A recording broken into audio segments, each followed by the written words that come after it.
O, Sfinți Împărați Constantin și Elena, aleși de Dumnezeu să aduceți lumina credinței în întunericul lumii. Cu smerenie ne plecăm înaintea voastră și cerem mijlocirea voastră binecuvântată. Sfântule Constantin, cel ce ai văzut semnul crucii pe cer și ai auzit chemarea divină, ne rugăm ție, dă-ne și nouă curajul și înțelepciunea de a urma calea Domnului, așa cum tu ai urmat-o.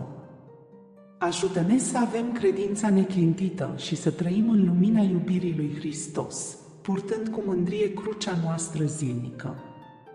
Sfântă Elena, mama împăratului și căutătoarea Sfintei Cruci, tu care ai găsit lemnul mântuitor pe care a fost răstignit Mântuitorul nostru, te rugăm să ne călăuzești și pe noi în căutarea adevărului și a sfințeniei.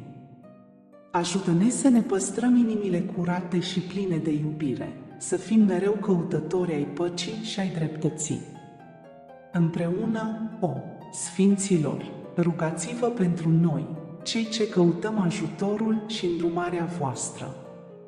Ocrotiți-ne familiile, aduceți pace în inimile noastre și în lume și mijlociți la tronul ceresc pentru mântuirea sufletelor noastre.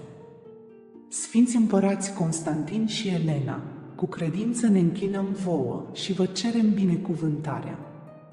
Fiți lumina care ne călăuzește în întuneric, ajutorul nostru în nevoi și mijlocitorii noștri înaintea Domnului nostru Iisus Hristos. Amin. Fie ca această rugăciune să aducă pace și binecuvântare în inimile celor care o rostesc cu credință.